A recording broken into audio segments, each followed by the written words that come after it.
Desculpa aí, pessoal, algum probleminha aí, algum probleminha técnico rápido. Nada que não aconteça toda hora.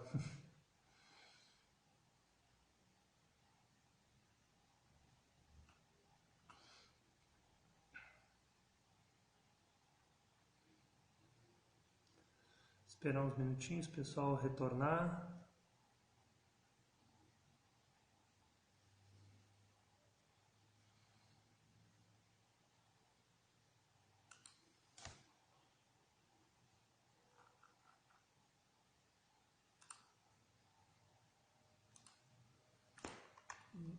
Segue o baile.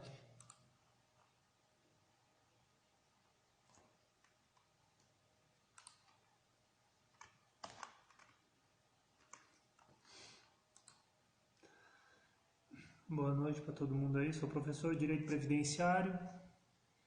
Estou fazendo uma sessãozinha rápida aqui de tirar dúvidas para o INSS, tá? Inicialmente vou responder as dúvidas que me enviaram por e-mail no decorrer da semana e depois eu vou abrir uns minutinhos para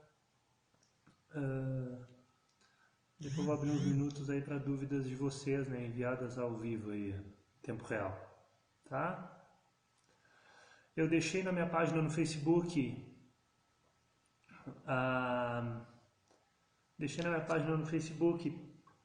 as perguntas que eu recebi por e-mail, né, se alguém quiser acessar lá para acompanhar.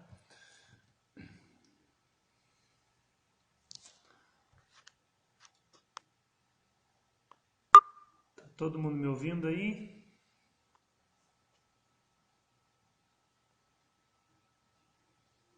Todo mundo ouvindo, pessoal? Alguns estavam reclamando que tá baixo. Então tá, beleza, vamos começar. Que não temos tempo a perder aí.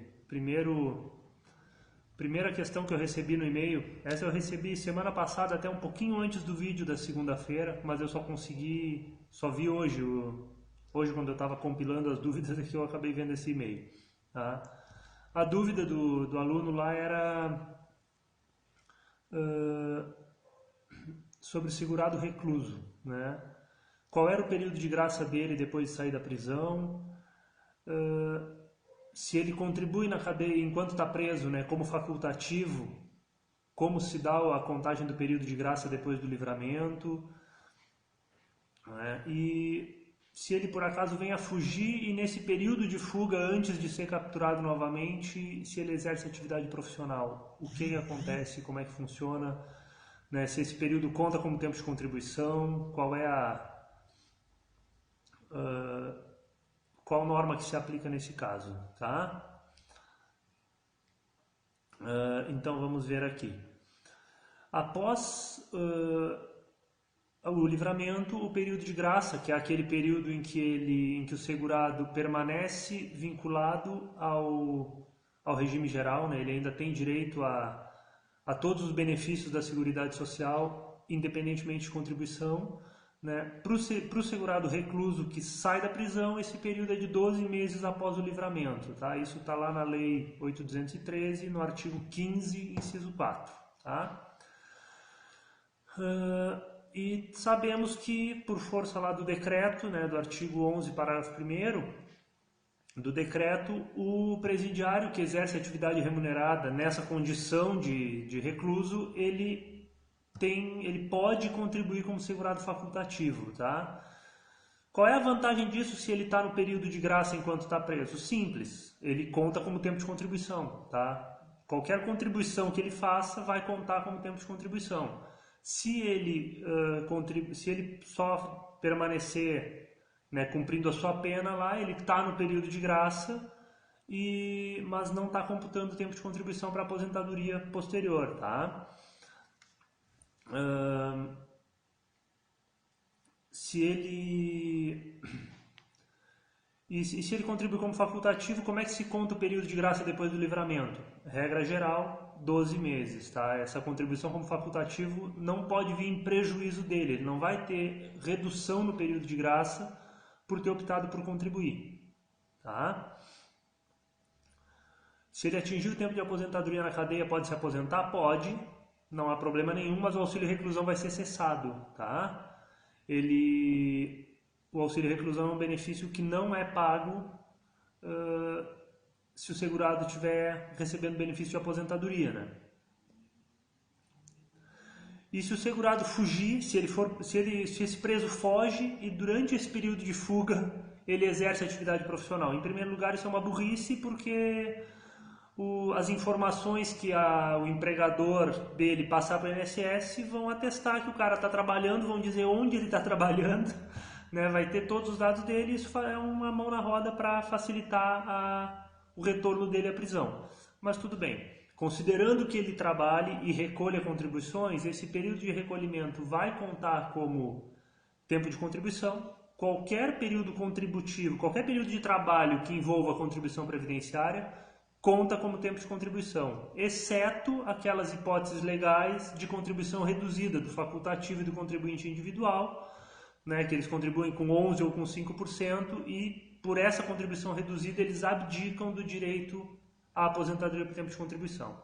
Esse período não é computado como tempo de contribuição para a aposentadoria. Qualquer outra atividade, né, de profissional remunerada com contribuição vai contar como TC, mesmo que seja de um segurado que estava preso até semana passada. Tá? Não há uma previsão expressa na norma para esse cômputo, mas tem uma previsão interessante que está lá no regulamento, artigo 117, parágrafo 3º, dizendo assim: se houver exercício de atividade dentro do período de fuga, esse período de atividade vai ser considerado para verificação da perda ou não da qualidade de segurado do recluso. Tá? Se ele foge, ele tem direito a 12 meses de período de graça. Se ele for recapturado só depois desses 12 meses, o auxílio reclusão não vai mais ser concedido aos dependentes, né? Por isso que tem essa ressalva no regulamento. Se nesse período de fuga ele trabalhou, as contribuições vertidas nesse período vão servir para manutenção do período de graça. Esse período de contributivo tem que ser contado para verificação da duração do período de graça. Tá? Importante, em caso de fuga o benefício é suspenso, né? E em caso de recaptura volta a ser pago, reforço, desde que nesse período de fuga não tenha ocorrido a perda da qualidade de segurado. Tá?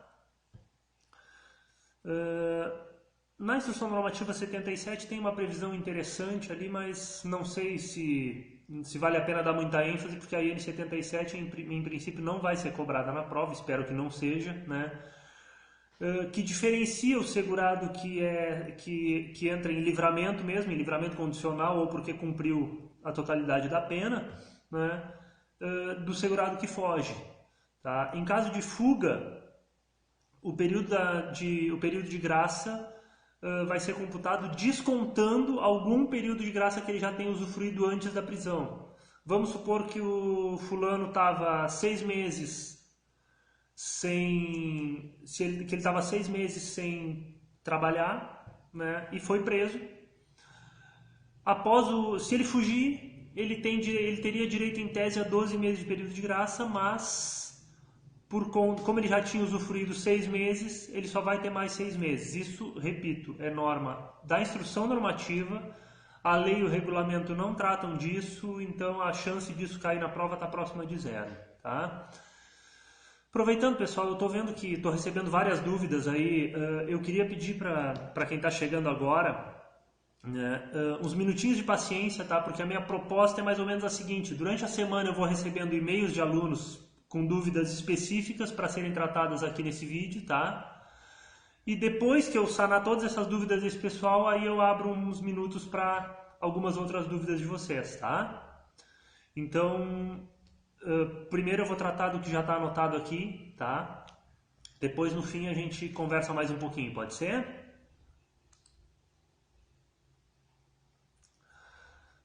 Outra dúvida que eu recebi aqui: abono anual, que o abono anual integraria o salário de contribuição. Alguém me mandou um e-mail aqui, eu estou evitando falar os nomes porque eu não sei quem que estuda em segredo aí, tem gente que que prefere que ninguém mais saiba que está estudando para concurso. A gente sabe como é a pressão nas empresas, etc. e tal, né? Então, abono anual integra o salário de contribuição? Não, tá? Até pesquisei a respeito para ver se a questão que a aluna me mandou se referia a algum regime próprio de algum estado, etc. Só consegui encontrar uma lei de um município do interior do Paraná, sinceramente nem me lembro mais o nome, que diz expressamente que naquele regime próprio lá de um município do interior do Paraná, o abono anual integra o salário de contribuição, tá? Essa regra não vigora no regime geral, tá? O abono anual, que é o 13º salário das aposentadorias e demais benefícios previdenciários, não integra o salário de contribuição, não incide contribuição previdenciária sobre o abono anual, tá? Diferente do 13º salário, né, dos trabalhadores na ativa, que todos nós sabemos que é objeto de contribuição previdenciária. O único benefício previdenciário que integra o salário de contribuição é o salário maternidade, ponto final. Entendido até aí? Vamos seguindo. Aqui uma pergunta para mim interessantíssima. Afastamento do doméstico por doença, né? Desde que a Lei Complementar 150 ampliou os direitos da doméstica, muita gente está fazendo algumas confusões assim, tá? Mas agora tudo que vale para o empregado vale para o doméstico? Não, tá? O que vale para o doméstico é o que está previsto na lei e ponto. Não nos cabe fazer interpretações ampliativas, não nos cabe conceder ao doméstico direitos que a lei não previu para ele, tá? Quando a lei previdenciária fala em empregado, está falando em empregado, só, aquele segurado do artigo 11, inciso 1 da lei 8.213, tá? Quando eles querem falar em doméstico, eles falam expressamente em doméstico. Em que ponto isso merece destaque especial? No artigo 118 da Lei 8.213, que fala que o empregado tem garantia de emprego, o empregado que sofre acidente do trabalho tem garantia de emprego por 12 meses, por pelo menos 12 meses após o retorno ao trabalho. Isso é específico para o empregado, não vale para o doméstico. E a dúvida que eu recebi foi em relação ao caso de afastamento do empregado doméstico por doença, tá? Se o doméstico se afasta por motivo de saúde durante 12 dias, quem é que paga esses 12 dias? A Previdência, o empregador doméstico? A questão é, não há previsão de pagamento, tá? Esse benefício não esse 12 dias de afastamento não dá direito ao auxílio-doença, tá? O auxílio-doença hoje é um benefício devido apenas a quem se incapacita por mais de 15 dias. Incapacidade por menos de 15 dias não dá direito a benefício algum para nenhuma categoria de segurado, tá? Para os empregados há uma previsão específica na CLT, né, de afastamento por doença, licença por motivo de saúde. Os primeiros 15 dias de afastamento são obrigação da empresa, isso está na Lei 803, na LBPS, no artigo 60, mas o que a LBPS diz no mesmo artigo 60 é que os outros segurados terão direito ao auxílio-doença a partir do início da incapacidade, mas para isso eles precisam ter incapacidade por mais de 15 dias. Toda essa enrolação é para dizer o quê? Se o doméstico se afasta por 10 dias, não existe norma que preveja o pagamento, tá? Então, em tese, ele se afasta, tudo bem, a falta está justificada, mas o empregador doméstico não tem a obrigação de pagar esses dias. Na minha opinião, isso é um absurdo, mas a lei ainda não ampara, tá? E o doméstico, então, nesse caso, se afastaria, depois voltaria ao trabalho, sem direito a benefício nenhum, sem direito ao pagamento desses dias, e o auxílio-doença não seria concedido, tá? Ele precisa de mais de 15 dias de afastamento para ter direito ao auxílio-doença. Se ele se afasta por 20 dias, perfeito, ele recebe auxílio-doença referente a esses 20 dias pago pela Previdência Social. Se ele se afasta 10 dias, ele não recebe nada por esses 10 dias de afastamento, nem da Previdência, nem do empregador. Prosseguindo, quarta dúvida de um total de 17. Existe uma previsão, né, legislativa referente ao cálculo do salário de benefício para segurados filiados até 28 de novembro de 1999, que foi quando entrou em vigor a lei que instituiu o fator previdenciário, e para segurados filiados a partir de 29 de novembro de 99. Tá? A dúvida era basicamente assim, por que havia essa diferença, né? Qual seria a diferença na forma de cálculo para todos? Bom, a regra hoje é a mesma para todo mundo. O salário de benefício corresponde à média aritmética simples dos maiores salários de contribuição, correspondentes a 80% de todo o período contributivo desde julho de 94. Multiplicado ou não pelo fator previdenciário, dependendo do benefício pleiteado. Tá? A distinção existente nessa lei é porque quem se filiou à Previdência antes da lei que instituiu o fator previdenciário pode ter direito a alguma regra de transição. Tá? Hoje, quase 20 anos depois, essa regra de transição já não traz mais benefício para ninguém, é na prática inaplicável. Tá? Então, acredito que não haja razão para a gente se preocupar com isso, vamos só memorizar a regra, né? Salário de benefício, que está lá no artigo 29, segundinho, porque memorização de número de artigo é um problema para mim. 29, inciso 1 da Lei 8.212 da Lei 8.213 de 91, a nossa querida LBPS, certo? Prosseguindo. Regra de transição já foi cobrada alguma vez? Foi cobrada alguma coisa em concursos específicos assim de carreiras jurídicas. Eu já vi cobrarem regras de transição das emendas constitucionais, tá? No INSS, sinceramente, não acredito que seja viável, tá? É devida a cota patronal para segurado especial ou a contribuição de 2,1% sobre a receita bruta substitui a referida cota? Essa confusão se dá porque o artigo 25 da Lei 8.212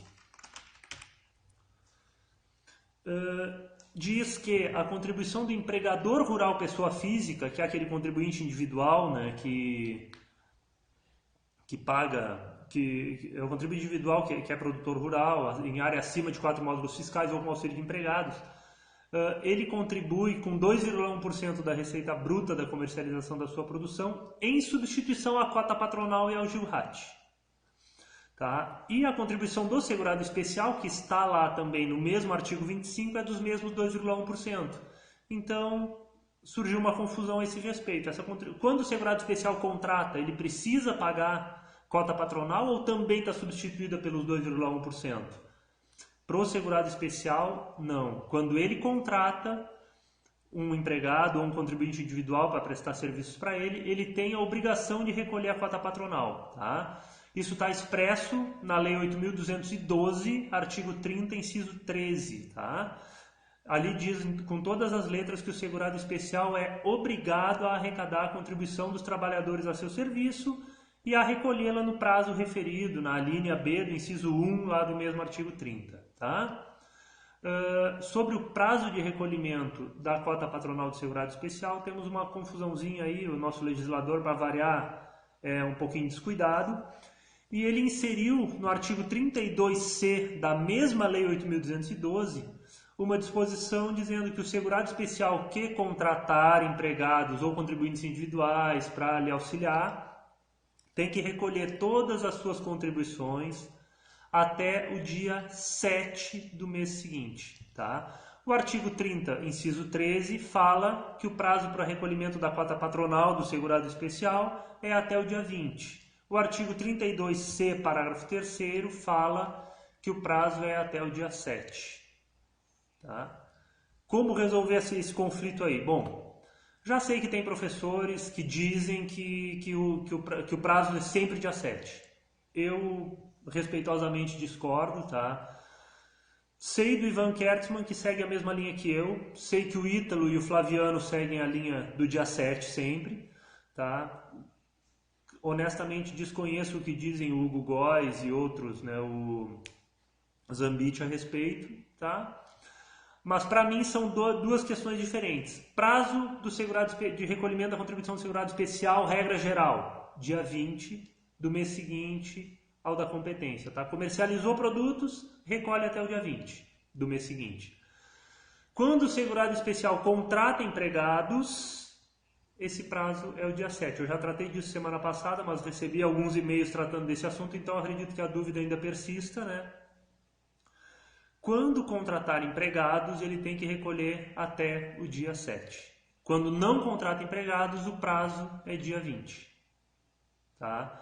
É a única maneira que eu consigo interpretar o parágrafo 3º do artigo 32C da 8.212. Se vocês me permitem um segundinho, eu vou ler o caput e o parágrafo 3º para ver se vocês concordam comigo. Tá? O artigo 32C diz no caput: o segurado especial responsável pelo grupo familiar que contratar na forma do parágrafo 8º do artigo 12 apresentará as informações relacionadas ao registro de trabalhadores por meio de documento único de arrecadação. Ponto. Lá no parágrafo 3º diz: o segurado especial de que trata o caput. O segurado especial de que trata o caput é aquele responsável pelo grupo familiar que contratar na forma do parágrafo 8 do artigo 12. Então eu não consigo entender que a regra geral para o segurado especial seja o recolhimento no dia 7. Tá? O recolhimento no dia 7 é exclusivo para o segurado especial que contratar empregados ou contribuintes individuais para lhe auxiliar no trabalho. Entendido? Podemos prosseguir? O período de carência, essa dúvida foi interessante, eu tive que quebrar um pouquinho a cabeça até. O período de carência para a aposentadoria por invalidez é de 12 contribuições mensais, tudo bem, isso ninguém discute. Porém, não depende de carência se for decorrente de acidente de qualquer natureza ou causa, de doença profissional ou do trabalho, ou se o segurado tiver alguma daquelas doenças daquela lista imensa do artigo 151 da Lei 8.213. Aí a pergunta que veio é, mas então quando é que tem que cumprir as 12 contribuições? Né? Porque se tem tantas exceções, né? Então o básico, o óbvio é o seguinte: quando o acidente não decorrer de doença, né?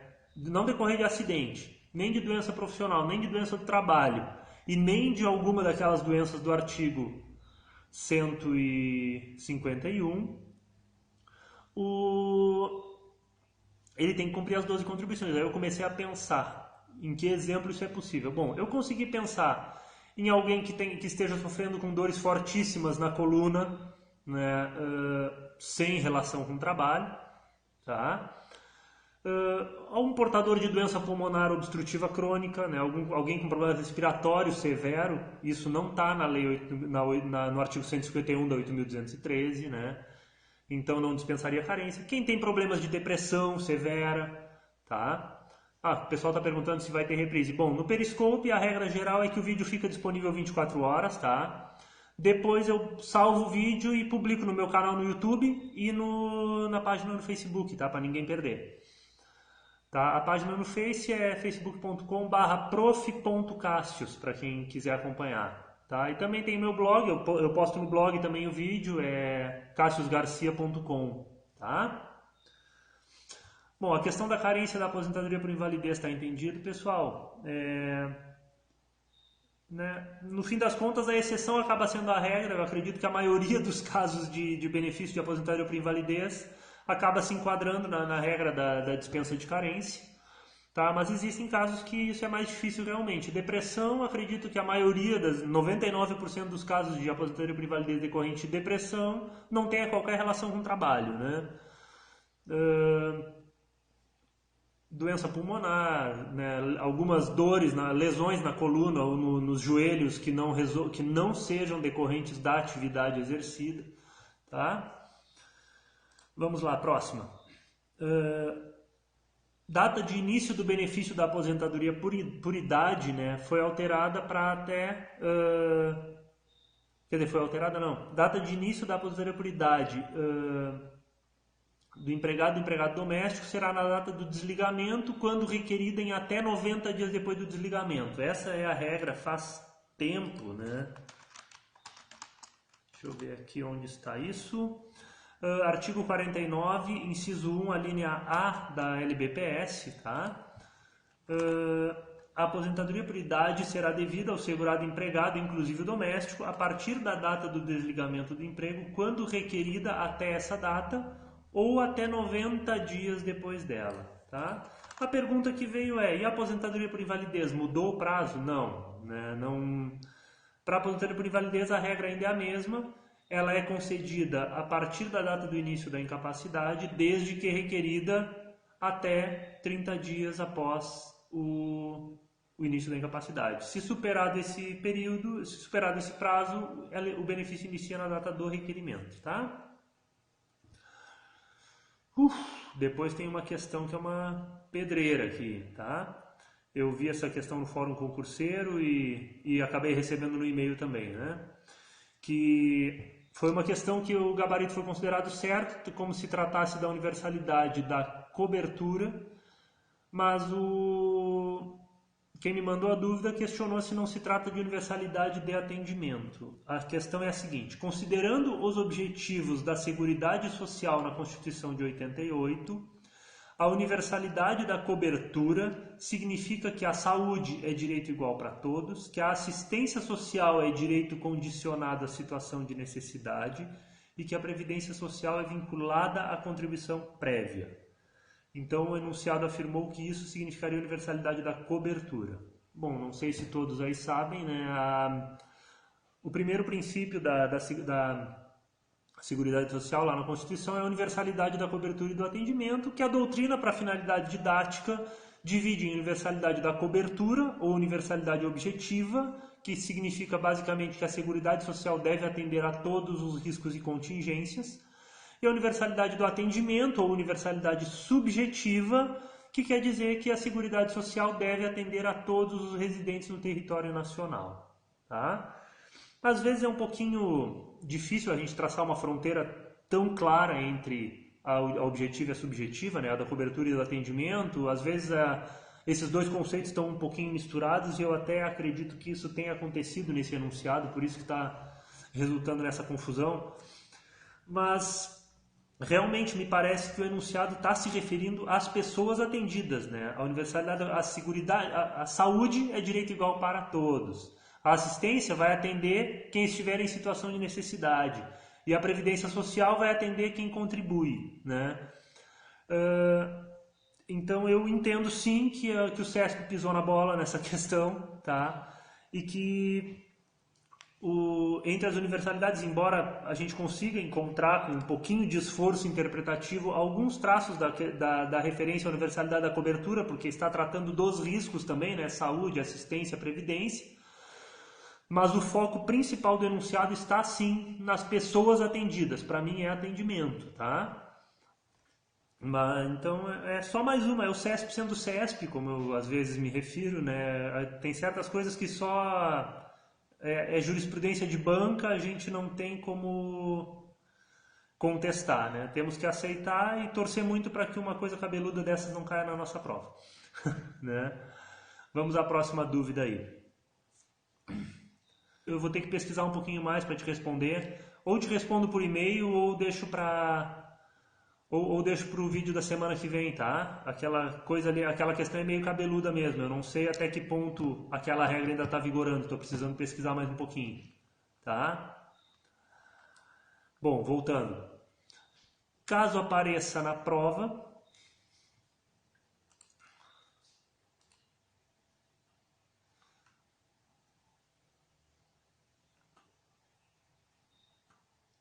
voltou, pessoal? Estavam reclamando que estava travado aí.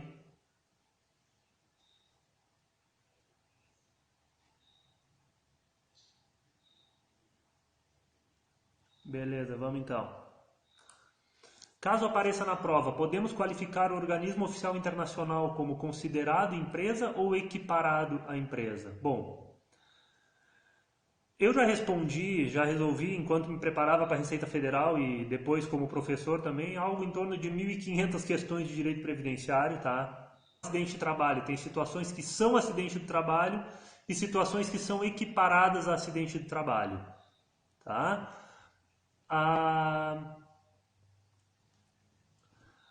eu não vi até hoje uma banca. Continua travando mesmo.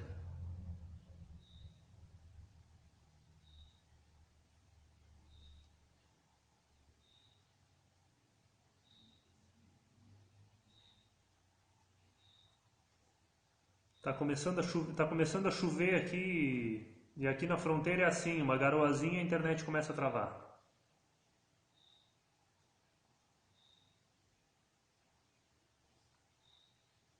Tá? Bom, vamos lá então, rapidinho antes que trave de novo.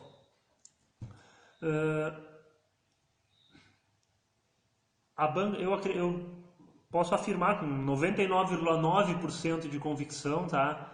Que uma banca não vai, nenhuma banca vai afirmar na prova, por exemplo, que a cooperativa é empresa e aí vai considerar errado porque na literalidade normativa ela é equiparada à empresa, tá? Se a gente vai para o dicionário, equiparar é considerar idênticos ou possuidores do mesmo valor ou significado. Então, o que é equiparado à empresa significa que é empresa. O que é equiparado a acidente de trabalho significa que é acidente de trabalho, tá? Não há razão para se preocupar com isso. O que nós temos que saber é o que a lei considera empresa, o que a lei considera equiparado à empresa, porque é nisso que ela vai focar. A lei afirma que para fins previdenciários, fulano é equiparado à empresa. Né? Não, ela não vai dizer que... deixa eu ver se eu consigo me explicar assim. Ela não vai se concentrar nessa questão considerada empresa ou equiparada empresa. Esses termos não... Tudo que a lei diz que é empresa ou que é equiparado à empresa é sinônimo. Tá? Quando ela fala das equiparadas à empresa, ela está dizendo basicamente assim, olha, tecnicamente falando, isso não é uma empresa, não cumpre todos os requisitos para ser considerada empresa. Mas para fins previdenciários nós vamos equiparar, ou seja, para fins previdenciários é empresa. Ponto final. Tá? Prosseguindo, vamos tentar agilizar aqui. Prazos para recolhimento das contribuições do segurado especial, tá? Volto, eu já esclareci um pouquinho uns minutos atrás, já falei disso semana passada, mas vamos de novo. Segurado especial que contribua sobre a receita bruta de sua produção e não tenha empregados, é dia 20. Contribua sobre a receita bruta da sua produção e tenha empregados, é dia 7. Contribua sobre a receita bruta da sua produção e ainda tenha renda advinda de artesanatos e hospedagem em sua propriedade rural. Se não tiver empregados, dia 20, se tiver empregados, dia 7. Tá? É isso que eu entendo. Estou acompanhado pelo menos pelo Ivan Kertzmann. Tá? Sei que Flaviano, Ítalo e Hugo, que são respeitáveis, são, né, pensam diferente. Mas eu não consigo entender da mesma forma que eles. Tá bom? Prosseguindo aqui, se uma segurada... Essa é uma questãozinha que eu costumo dizer que é a exceção da exceção da exceção da nota de rodapé. Né? Se uma segurada empregada trabalha em 2 empresas, ela terá direito a 2 salários maternidade. Tudo bem, isso ninguém discute. Essa soma pode ultrapassar o teto do STF? Se não, como as empresas saberão até que valor podem pagar? Bom, se ela tiver mais de um emprego, ela terá direito ao salário maternidade relativo a cada emprego. Isso é literalidade do regulamento, tá? Para a questão do limite do STF, a coisa já é um pouquinho mais complicada. Vamos ver se eu consigo trazer isso para vocês. O salário maternidade, que é o benefício pago pela Previdência Social, está limitado ao subsídio do ministro do STF. Tá? Para a segurada empregada e trabalhadora avulsa, é garantido o seu salário integral limitado ao subsídio do ministro do STF. Isso me parece que conflita com a Constituição, quando garante no artigo 7º a licença gestante sem prejuízo do emprego e do salário. Tá? Como resolver esse conflito? A lei diz que tem que limitar o subsídio do STF, mas a Constituição diz que a licença gestante não pode ter prejuízo do salário. Se ela ganha mais do que o ministro do STF, né, limitar o benefício significa desrespeitar a Constituição. Então, eu penso, e já procurei nas normas e não encontrei, tá, uma definição para isso, eu penso que a empresa paga o salário integral em respeito à Constituição e o INSS reembolsa até o limite da STF. Tá? A empresa vai sofrer um prejuízo com isso? Vai. Tá?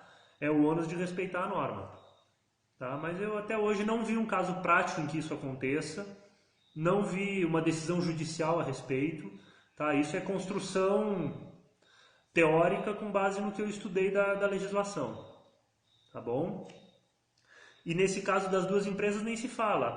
Isso seria uma situação muito específica, porque quem é que consegue trabalhar em 2 empregos e ganhar no total mais de R$33 mil, né, que é o subsídio do ministro do Supremo? Né, a pessoa teria que, em tese, trabalhar em 2 empregos de 6 horas, cada um pagando 17 mil. Me mostra onde está esse emprego que eu vou correndo atrás. Né? Mas, como a gente tem que falar na teoria, né, vamos lá. Nesse caso, considerando que a soma dos 2 salários ultrapassa o subsídio do ministro do STF, como é que fica para o INSS reembolsar? Sinceramente, não sei. Tá?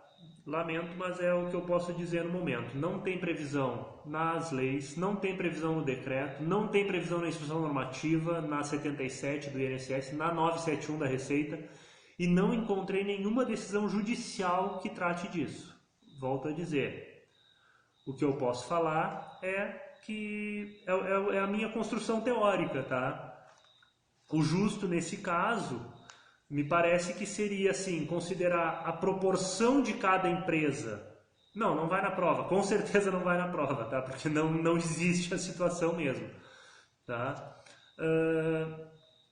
Para mim, o justo seria assim, na proporção do pagamento de cada um. Ela recebe 20 mil numa empresa e 15 mil na outra, o INSS vai reembolsar só 33 mil, faz a proporção aí da representatividade de cada empresa no pagamento e reembolsa as duas. Mas é uma medida salomônica meio estranha, né? Sinceramente, não consigo encontrar um fundamento para isso, tá? É possível receber auxílio acidente sem ter gozado de auxílio doença? Pela literalidade normativa, não, tá? Diz a norma que o auxílio acidente se inicia no dia posterior à cessação do auxílio doença. Então tá nas entrelinhas que tem que existir um auxílio doença prévio. Na via judicial eu já vi a concessão direta de auxílio acidente, tá? A perícia médica constatou que o segurado, em decorrência de acidente, ficou com sequelas que não retiraram a sua capacidade para o trabalho, então não havia justificativa para a concessão de auxílio-doença, mas sim dificultaram o exercício da atividade. Tá? Então, estão preenchidos os requisitos para a concessão do auxílio-acidente, né? Uma lesão que deixa sequelas que reduz a capacidade para o trabalho. Tá? Então, é possível sim, na via judicial pelo menos, a concessão direta de auxílio-acidente. Tá? Vamos a 14, está faltando pouco agora, pessoal. O GILRAT financia quais benefícios? Os benefícios decorrentes de acidente de trabalho, auxílio-acidente, auxílio-doença por acidente de trabalho, aposentadoria por invalidez por acidente de trabalho, e aposentadoria especial. Isso é literalidade do artigo 22, inciso 2 da Lei 8.212, ok? 15. Toda empresa terá que pagar GILRAT sobre a folha de salários ou só as que forem classificadas como de risco? Bom, só as que forem classificadas como de risco. A questão é que todas as empresas recebem classificação de risco, tá? Se vocês tiverem curiosidade, leiam o anexo 5 do decreto 3048, né, do regulamento da Previdência, e vocês vão ver uma quantidade gigantesca de atividades, né, todas identificadas por CNAE, tá, com o grau de risco atribuído, 1, 2 ou 3, tá, grau de risco leve, médio ou grave, e todas, então, têm que contribuir. Tá? A última, 16ª questão aqui. está falando aqui de um... Suponhamos que um japonês more e trabalhe em regime de economia familiar há mais de 30 anos em sua propriedade rural, de 6 módulos fiscais, explorando a atividade turística durante todo o ano. Tá? Então, quer dizer, ele cumpre... Ele tem área rural superior a 4 módulos fiscais, isso já impede o enquadramento dele como segurado especial. E ele explora atividade turística durante mais de 120 dias ao ano. Isso também contribui para retirar ele da categoria de segurado especial. Ele é, então, um contribuinte individual. Tá? Mas, pelo simples fato de ser um trabalhador rural, ele terá direito a se aposentar por idade aos 60 anos ou apenas por 65? Sim, ele tem direito. Tá?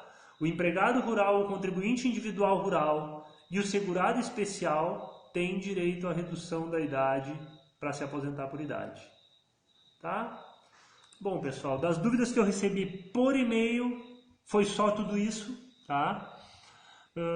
Peço desculpa aí pelos travamentos, reclamem com a Oi, por favor, peçam para que eles deem uma internet um pouco mais estável para o professor aqui na fronteira do extremo sul. Né? E quem quiser que eu responda suas dúvidas no próximo vídeo aí, na próxima segunda-feira, já podemos deixar marcado, próxima segunda-feira, 10h30 da noite, manda um e-mail para cassius.prev@gmail.com, cassius.prev@gmail.com, tá? E com o título Dúvida para Periscope, que eu respondo semana que vem, tá bom? E eu vou deixar o vídeo disponível, até amanhã ele está disponível aqui no Periscope mesmo, e eu depois, como de hábito, já salvo no YouTube e na minha página no Facebook para quem quiser ver, tá? Agora uns minutinhos aí para dúvidas de vocês, se alguém quiser perguntar, tá? Eu vou ver, vamos vendo o que eu consigo responder aí antes do sono me derrubar.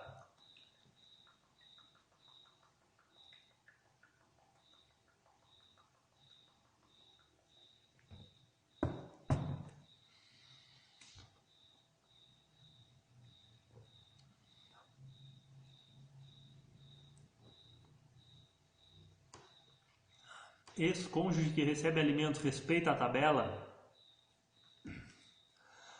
Eu já vi posição para tudo que é lado nesse assunto aí, cara. A norma não prevê nada expressamente referente ao ex-cônjuge, tá? Mas considerando a intenção do legislador, né? Eu acho muito estranho a gente conceder um benefício para um cônjuge durante 4 meses, por exemplo, e vitalícia para o ex-cônjuge. Né? Me parece que não era essa a intenção do legislador quando restringiu, mas reconheço que dá para discutir bastante isso porque a norma prevê expressamente o pagamento ao cônjuge. Né? Quem recebe auxílio acidente mantém a qualidade de segurado? Sim, sempre. Tá? Quem está em gozo de benefício mantém a qualidade de segurado sem limite de prazo. E o auxílio acidente é um benefício previdenciário. Se a pessoa passar 30 anos recebendo o auxílio acidente, vai ficar 30 anos como tendo...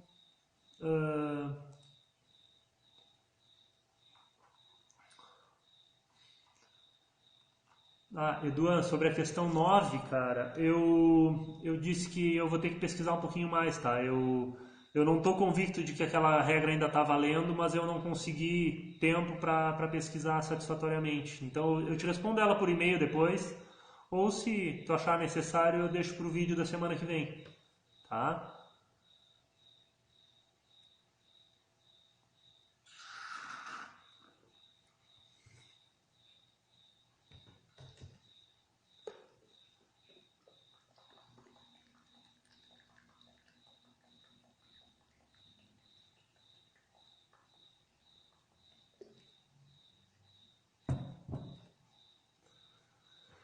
Empregador rural pessoa física contribui com 2,1% e o empregador rural pessoa jurídica com 2,5%, exatamente.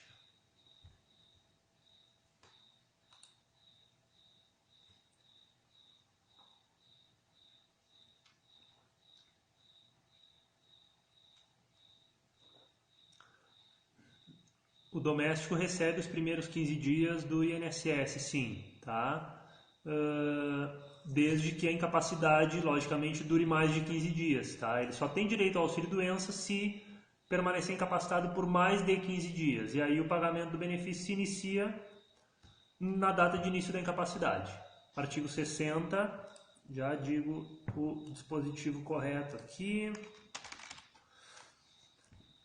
Artigo 60, caput da 8.213, tá? O auxílio-doença será devido ao segurado empregado a contar do 16º dia e, no caso dos demais segurados, aí entra o doméstico, a contar da data de início da incapacidade, tá? Desde que essa incapacidade tenha mais de 15 dias de duração.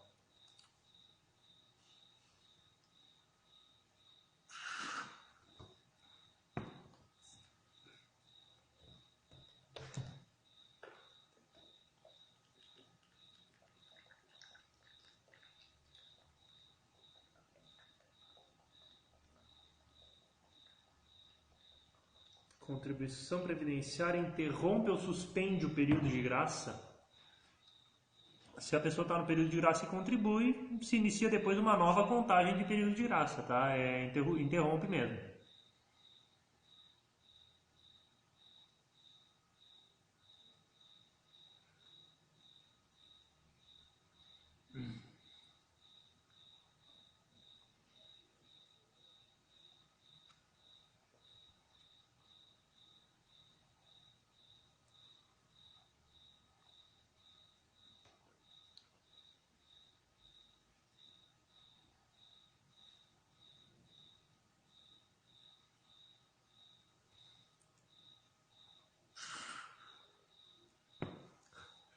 Vale transporte, eu já tratei disso no vídeo da semana passada até. Né? Essa tá. Vale transporte nos termos da lei, tá? Nos termos da lei. Se pago em dinheiro, integra o salário de contribuição. Tá? Ele só não vai integrar se pago na forma da legislação própria. A legislação própria veda o pagamento de vale em pecúnia. Tá? Na jurisprudência já está pacífico, STF, STJ, que o vale transporte em dinheiro, ou seja na legislação própria, seja em dinheiro, não vai integrar o salário de contribuição. Tá? Vale transporte é vale transporte, né? Não tem como objetivo retribuir o trabalho, é um auxílio né? Que não tem natureza remuneratória, então não vai integrar o salário de contribuição, em hipótese nenhuma.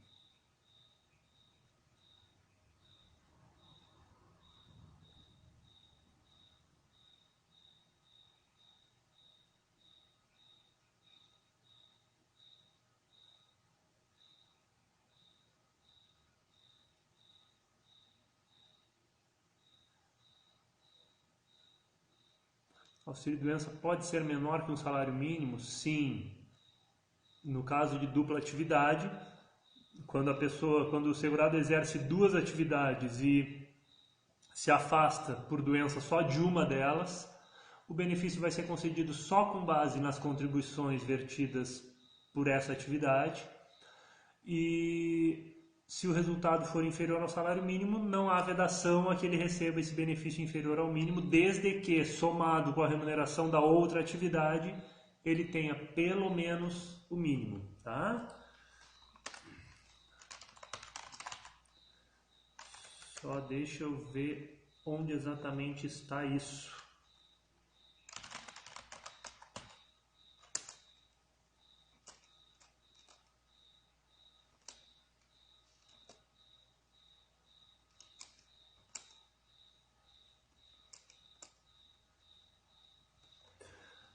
Está lá no regulamento, tá? Artigo 73, parágrafos 1º e 4º do regulamento, tá? Vale a pena dar uma lida.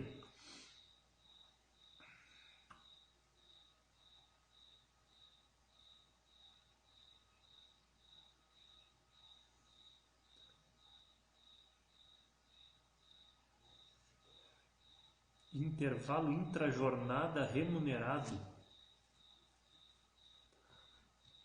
Agora me pegou de cabeça assim, sem uma pesquisadinha, eu não vou conseguir responder essa não. Tá? Pode ficar para a semana que vem?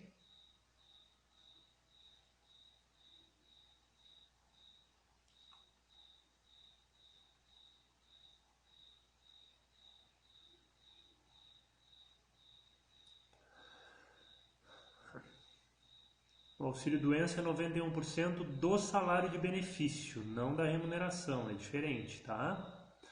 Se vai ter outro simulado do teste concurso, sinceramente não sei, isso aí tem que ser visto com a coordenação. Para mim, pelo menos, não me...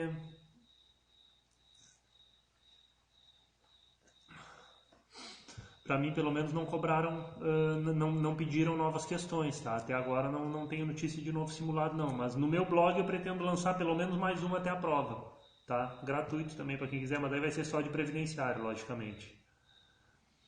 Tá? Se vai cair muito LOAS na prova, não sei dizer, eu fiquei meio...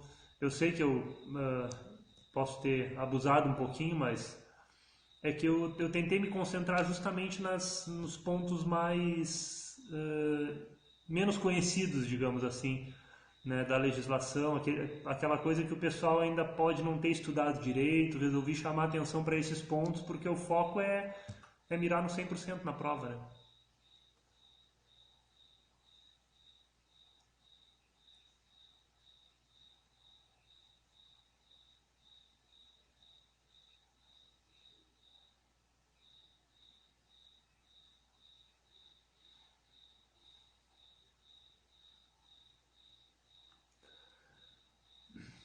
Podemos falar de LOAS. Se alguém tiver dúvidas específicas também sobre o LOAS, pode me mandar no e-mail, tá? Que eu trato disso semana que vem sem problema nenhum. Volto a dizer, cassius.prev@gmail.com, com o título Dúvida para Periscope, eu trato aqui segunda-feira que vem. Espero que a internet esteja melhor até lá. Tá? Carências, Andriele, se tu quiseres,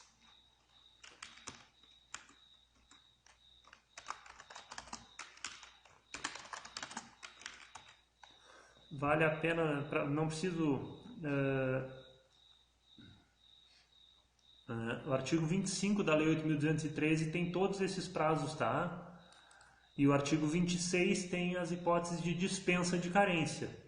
Uma leitura desses artigos aí já deve resolver todas as tuas dúvidas. Se tiver alguma dúvida específica, a gente esclarece depois.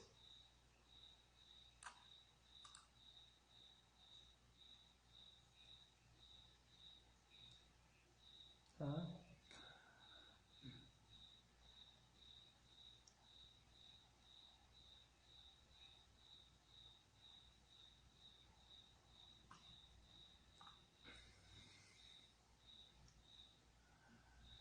E é isso, pessoal. Se vocês me permitem, eu vou encerrando por hoje aqui, tá?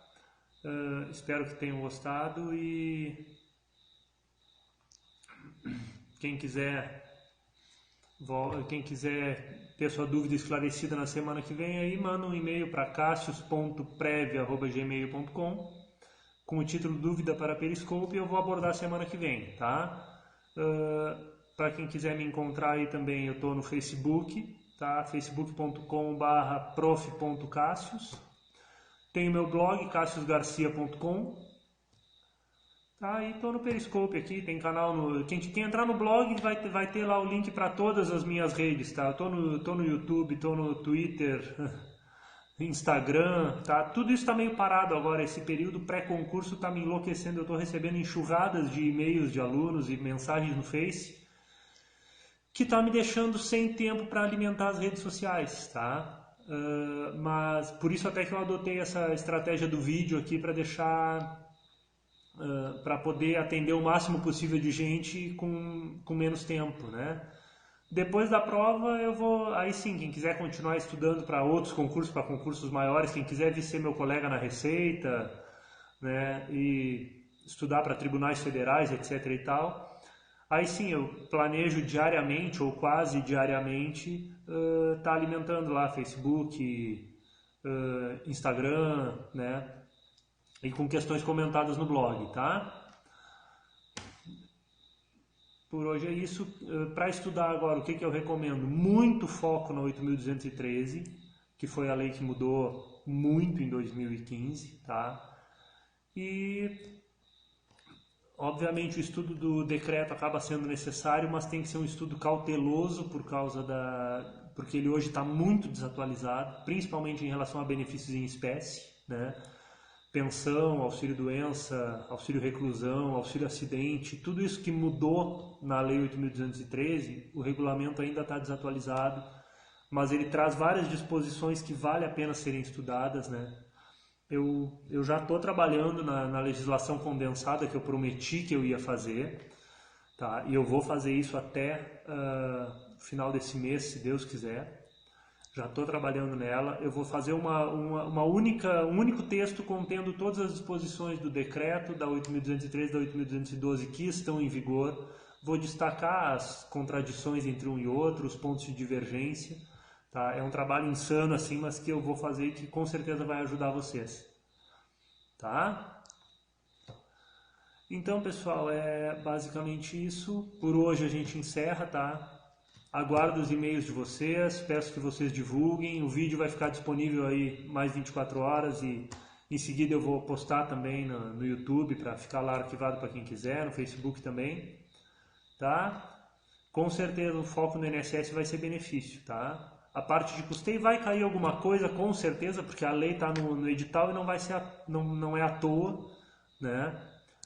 Mas a lei de benefícios com certeza vai ser o grande foco, porque esse é o foco do INSS, tá? Então, muito obrigado aí pela paciência e pela audiência. Se alguma dúvida ficou sem ser respondida, mandem no meu e-mail que semana que vem está lá, tá? Semana que vem a gente trata. Boa noite para todo mundo, Deus abençoe. Até uma próxima.